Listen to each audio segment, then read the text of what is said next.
talk about music. And first of all, you had shoulder surgery last year. Are you fully recovered? It was a easy recovery. No, it was it was last December, and I had 3 torn tendons, and I got them fixed, and they healed very nicely. No problem. Matter of fact, I recorded Inviolate after I had that surgery, but unfortunately over the summer, I tore another tendon, and I'm trying to navigate around with it and see if I can, move forward with full force. Yeah. And I'm feeling optimistic. Yeah, we have to be optimistic, and there's no other way really. And speaking about the record, yeah, and before we talk about the songs, I want you to tell me about Hydra, because I was reading on the press to say it's a guitar.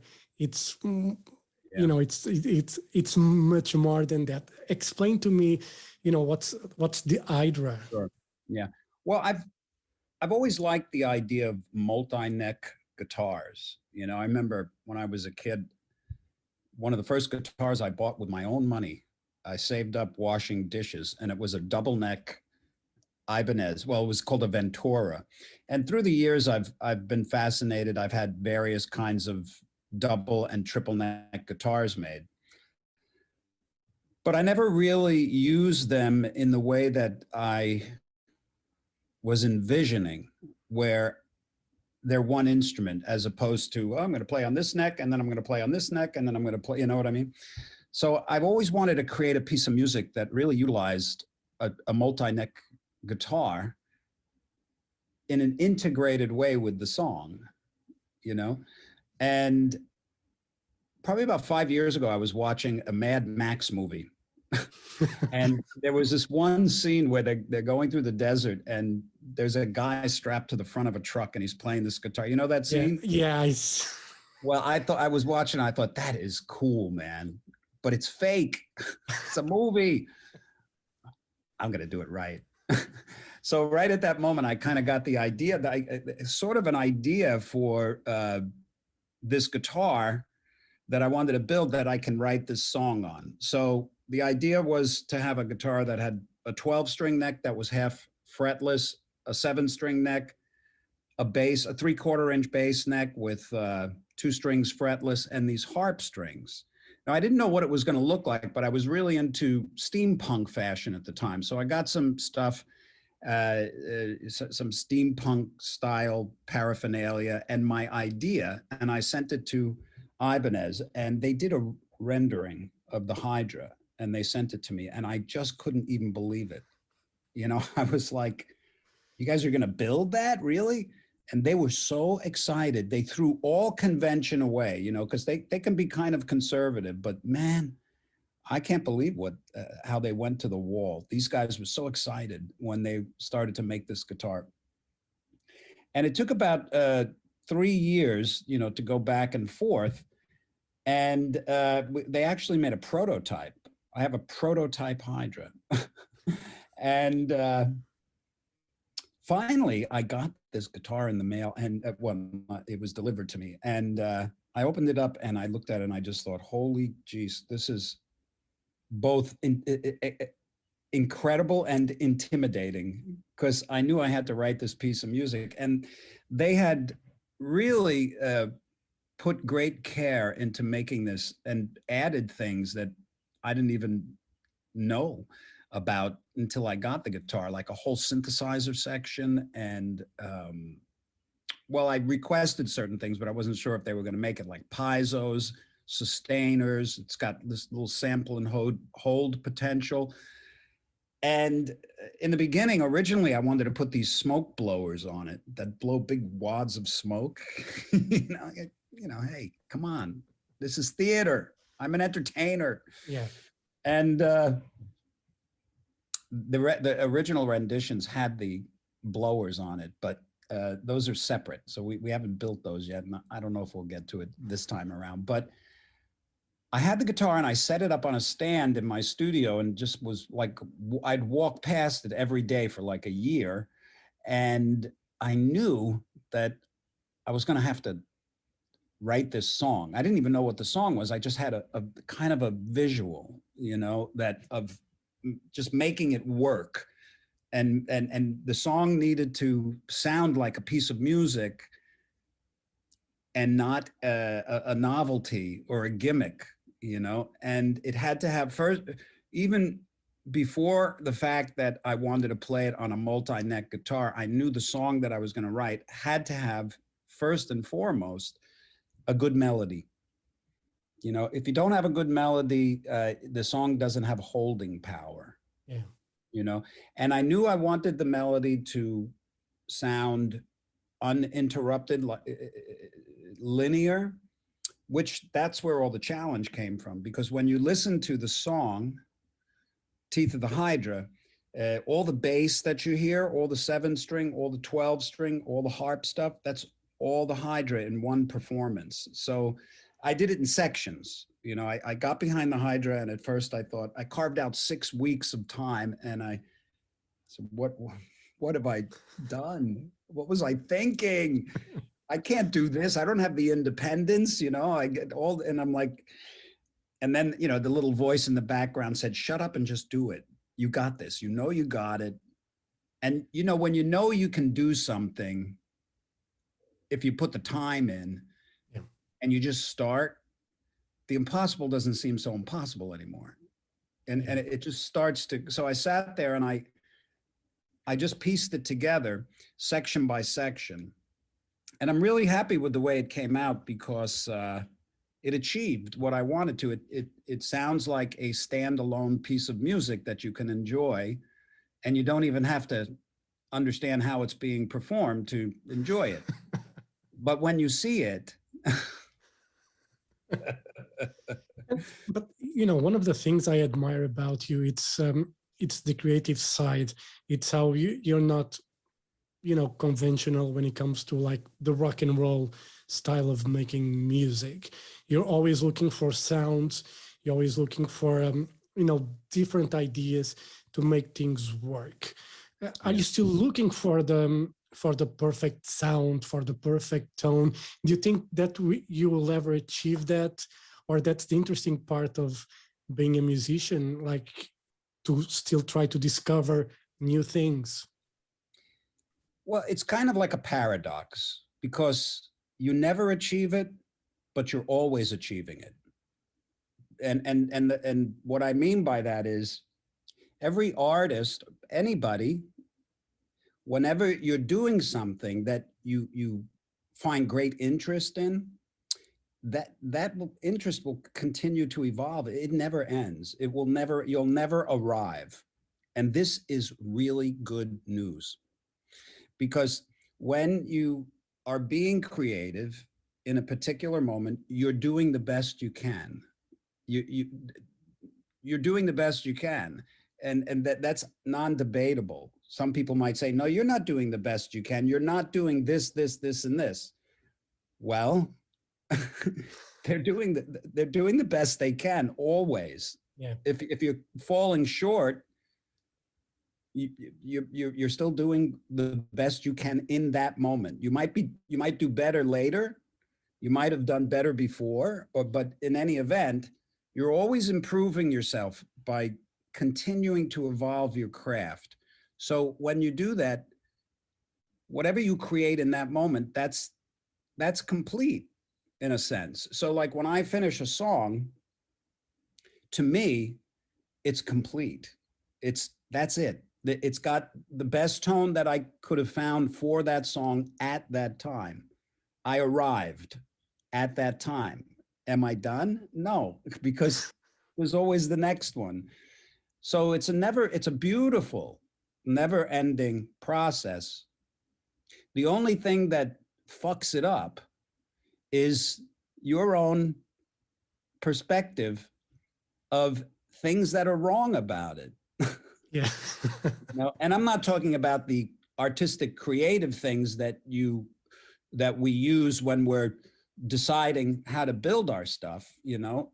I'm talking about the unnecessary mental tormenting voice that keeps telling you that it sucks and you're not good enough and it's going to fail and all this stuff. You know, that's your worst, that's your biggest deterrent. Yeah. So what I do, and it's kind of hard to explain, but when you get an inspired idea to do something, and this goes for everybody, the idea, and you know what I mean when I say this, the idea comes to you as in a flash. It's kind of like, I'm going to do the Hydra, you know, I'm going to do knapsack. Oh, I'm going to do, that's my inspiration. It comes as a vision, right? And then it also comes with a feeling of enthusiasm. Like for instance, when the idea for the Hydra came, it was just like, oh yeah. Oh yeah, baby. Oh yeah. Okay. So, and as I'm doing, I'm going 3-neck guitar, 12 string, and then and then I got it all there. It's all there, you know? So then you got to just go do it. But I knew that it was possible. Okay. So it wasn't a fantasy. It was an inspired idea. Yeah. Because I knew I could do it if I put the time in. A fantasy, there's like resistance in it. There's like, I'm going to win Wimbledon. You know, no, you're not, Steve Vai.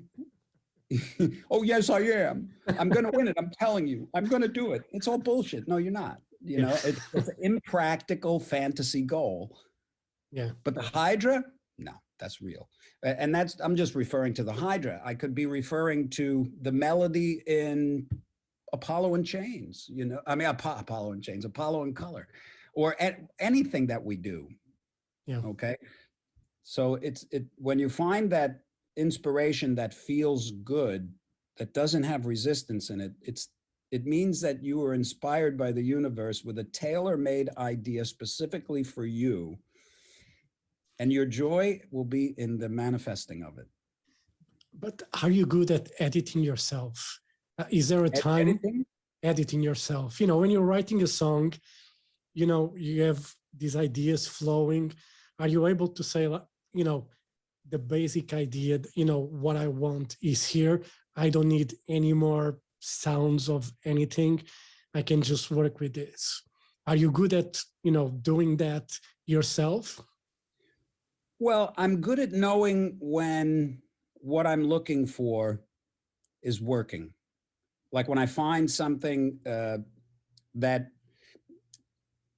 okay, so when you go to write a song, you can set up certain parameters. You know, I'm going to use this band, or I'm going to use that guitar, or I'm going to use this orchestra. You know, whatever it is, you have to work within what your goal requires. And through that process, you're making constant decisions. You know what that's like when you're writing, or when you're playing or writing a piece of music, or, you know, you're trying something. Nope. Trying something else. Well, maybe that's pretty good. Let me leave that for a little while. Okay, now I know it's got to change to this because of this, you know, so it's a constant creative process. And this is this is like what we're here for, you know, to make these personal decisions in the creative process, to bring things out that are reflective of our creativity, you know. So that's what I do. And I know when it's everybody, if you're open when you're creating, you know when, okay, that's good, moving on. Okay, this is done. It's the best that I can get it, and it's done. And you just kind of know, and then you move on. Yeah. You know, I ask that because sometimes, you know, a lot of people think that a 10-minute piece can be too long, but the artist, when he created a 10-minute piece, he envisioned that and he had that in mind. And, you know, I never question if a song is 10 minutes, 3 minutes, 2 minutes, 20 minutes, or half an hour, because I just have to, you know, for me, if it feels right, if I like it, I like it. I don't question the art, you know, because I see a lot of, I see a lot of people like let's say for the last Maiden record saying that the last songs, they are too long. They could take 3 or 4 minutes off it. And I'm like, okay, where would you take those 3 or 4 minutes off? Yeah. The funny thing is that if somebody says that 10-minute song is too long, and they're making that statement as if it's a worldwide fact, you know, because they decree it, this song is too long. Well, you know, it's like saying if the guy is shooting a hockey puck and he overshoots it and he misses the goal, that shot was too long. Yeah. And that's a fact, right? With a song, how do you, who's justifying what? Yeah. You know, it's insane because it's art. And the only person that needs to decide the appropriate length of a song is the person that's writing it. Yeah. and then the world can enjoy it the way it is or not. Yeah. But to make a decree, this is why critics are an interesting bunch. And that's why I don't do, you know, album reviews at all, because, you know, music is such a personal thing that, you know, if I enjoy a record, if I enjoy a band, an artist, you know, I cannot explain really why I enjoy it. You know, it's just something that's inside me and I really cannot put into words. I know a lot of people are good doing that. I'm not. And that's why I don't do album reviews at all, because, you know, I think everybody needs to listen and have their own opinion about it. And well, you know, I've read, I agree with you, and I've read a lot of reviews and, you know, in the past, and I've been doing press for 41 years. So I've read just about everything that could be written about, you know, I don't even read my interviews now, but what I've noticed in my career is that a good critic, a good music writer is a person that really enjoys music. And also, and I know some people like this, when they listen to music, they're not criticizing it. They're critiquing it in line with their understanding of the artist, their understanding of the artist's career, their knowledge of when the artist has hit his sweet spots, when he's made his misses, and what his potential is, and what his focus was, what him or her, whenever I say he, it's always him or her, what the artist's focus was and what their potential was. So a good critic will listen and keep all those things in mind and then give a review based on their, not their opinion. Yeah. You know, on their critique of that artist. It always helps if they like the artist, you know, the critique of the artist product based on where they're coming from and where they're trying to go. And I've found great guidance in certain reviews by certain critics of my work, because they know what I do. They know when I hit the mark. They know when I'm falling short, and they listen to a new piece of work. And I'm interested in what they have to say because they're right on usually. You know, they can catch things that I kind of miss. Not that I think they may be correct or not, you know, but a good critic can make an artist think, okay, that makes sense. You know, and a bad critic just strings together adjectives to profess their own sense of false superiority by dismantling somebody else's career. Yeah. So I avoid that. And you can recognize that when you read a critic that is really not a happy person. Yeah. You know what I mean? Yeah. I hate when you see, you know, critics trashing artists and, you know, at the end of the day, they don't realize how unfair it is. Yeah. And how damaging it is. They just don't realize. Yeah. And, you know, going to the album, you talked about the Apollo in Color. Use a lot of several acoustic instruments. And I was reading on the press, and the cavaquinho is there. And as far as I know, it was a Portuguese one of the Portuguese creations. It's similar to the ukulele, but I think in Portugal was created, like I think in the north, in Braga, as far as I remember, the history of that instrument. I studied that in school many years ago. But what did you decide, like you had those, like, you like in the attic or something, and you look at them? Oh, no, they're in the studio right along the wall. I love collecting little stringed instruments, exotic things. And I get to travel around the world, so I get to find these things, and I can't really play them very well. They're beasts, little beasts, they're hard to keep in tune. I get the finger in there and then they're tuned differently. So I don't claim to be a performer on any of these kooky little instruments, but they are fun, and I decided that for Apollo in Color, I wanted to introduce the color of using like 10 or 12 of these instruments in single note forms, to create and support various harmonic structures. And it was fun. And the cavaquinho is one of my favorite because it cuts, the sound of it, just the construction of the body compared to a mandolin or a ukulele or any of these other, those instruments have a sound and a tone, and they go ping, ping, ping. But the cavaquinho goes ping, ping. But because of the way the neck is, the size of it, and all that, and the body, the ping cuts more. It's more of an identifiable rounder tone. So I just put these little instruments all through Apollo just for fun. And it's cool. It works. Yeah, you had a great time with it. And, you were talking about music. Melody is key for you when you're writing a song. Yeah. Well, I've always responded to melody, my whole life. And that's the thing that I enjoy the most. Like if I go back and listen to one of my earlier records, like let's say I'm listening to Call It Sleep on Flexible, which is my first record.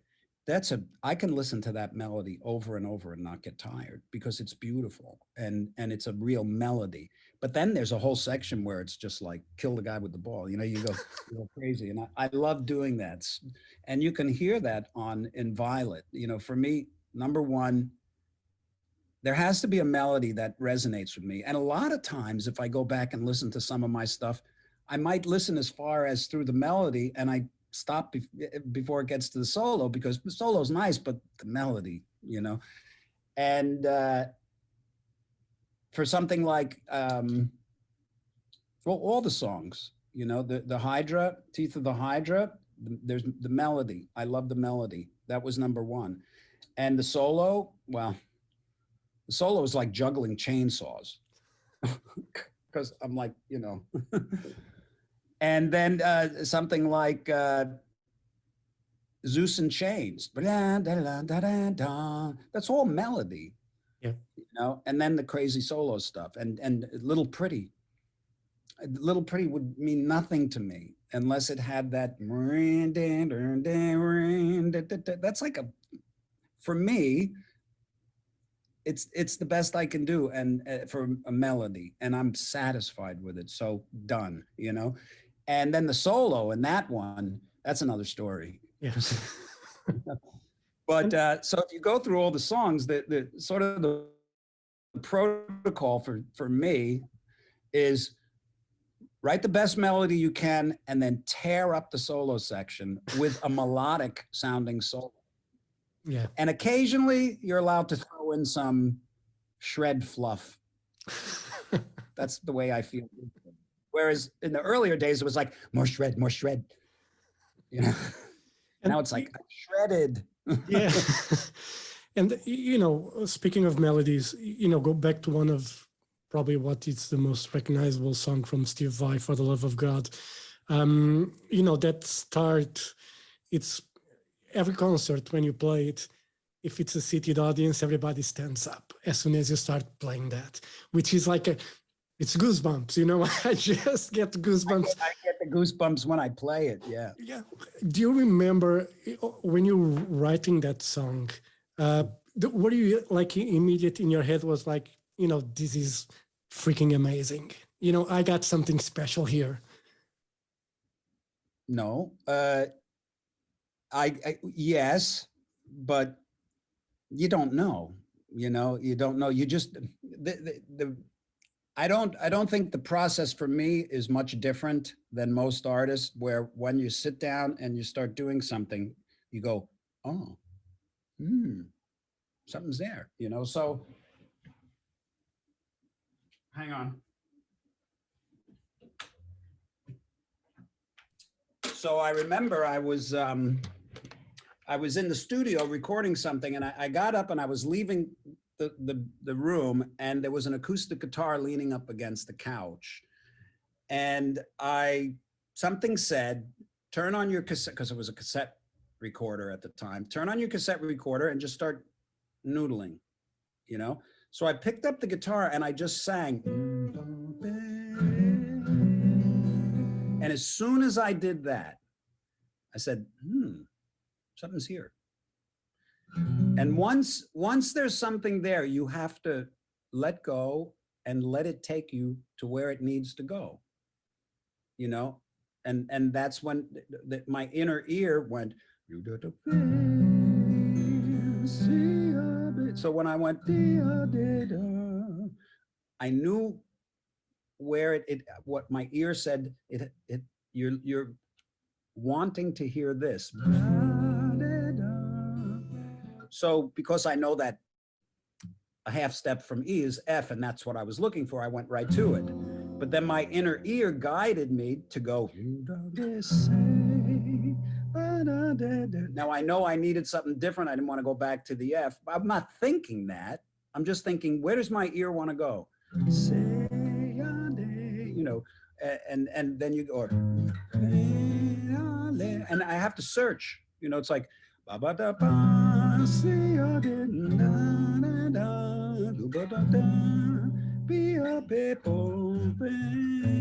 see how I was just searching for a second? So wrong, right. And you know it. So that's, and as I'm doing that, I'm thinking, yeah, there's something here. And I just recorded that much, just on the acoustic. And it sat on the shelf for 10 years, you know, and just waiting, because it was incubating in here, you know. And it was when I was doing Passion and Warfare that I found it, the little clip of just that much. But I knew in it, there was some energy. So I used that and fleshed out the whole song later on. But I didn't know it was something great. You know, you don't know if it's great or not. You just feel it. The same feeling happens on any song that ends up getting recorded, you know. Speaking of Inviolate, you know, the moment that I picked up the guitar and went, whoa, okay, hold on, some cool chord changes, keep going. So then you invest your attention, your ears, you invest them in what you're doing. That's bad, man. That's badass, you know. To me, while I'm writing it, that's what I'm thinking. Yeah. And then I'm like, I want this. This has got to be fucking badass. Okay, you know, where does it go? And it's so you know, it's so weird and so cool. That's the way I feel when I'm writing it, you know.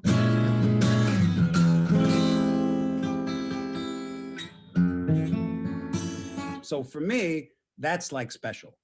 So you asked, how do you know, like, if something is special? You just have to like it when you're writing it. Yeah.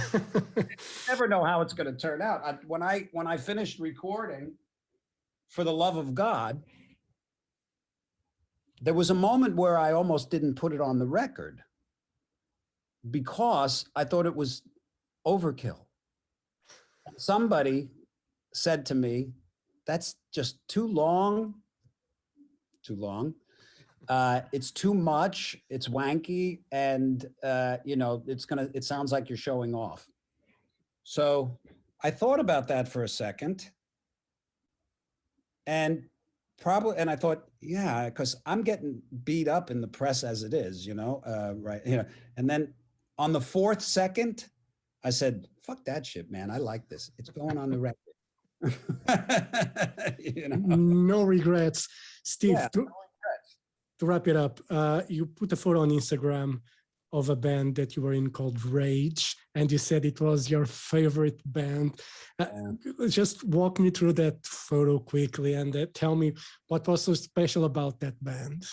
Well, when you're in high school and you play guitar and you're in a band, there's nothing cooler, and back then there's an innocence and a naivete that you have about life in general. You have, at least for me back then, I wasn't thinking of the future. I wasn't worrying about what I was going to have to do. I didn't have to pay bills. Everything was being taken care of. I hung out with my buddies and we just got into mischief and we played rock and roll. And that was everything. There was so much fun to be in that band. These guys were rowdy. Our friends were like the rowdiest, toughest guys. And it was just a good period to be involved in that kind of stuff. And we played all the rock music from the 70s that I loved. We did like Led Zeppelin, Kiss, Aerosmith, Deep Purple, Queen, Alice Cooper. We did all that stuff and played the clubs on Long Island, and we played high school dances and we played backyard parties. It was really, I highly recommend doing that. These days, it's easy for a young musician to get involved with communicating with other musicians via social network, via Zoom, maybe sending parts out and stuff like this. This is all fine. This is great. But there's nothing that can compare to being in an environment with another musician and listening and responding immediately and being co-creative with that person. There's nothing that you're not going to get that, at least not with contemporary technology. So I highly recommend continue playing around with your social media if you like, but try to make it a point to actually go out and play, to do gigs, to do those things that are within your capabilities, because that's where the real experience is gained and the real potential to enjoy things. That's what you're looking for, to relate to an audience and other people in the moment. Yeah. Steve, thank you very much for your time. All the best for Inviolate. Hope to see you back in Portugal soon, pandemic willing. So, I look forward to see you soon. It's always a great show to watch and always great fun and great entertainment. And obviously, you're an okay guitar player. So, thank you, George. Thank you very much. George, right? George, yes, it's correct. Well, thank you so much. I really appreciate this, and I enjoy talking to people who love the guitar. All right. Thank you very much. All right. See you soon. Bye.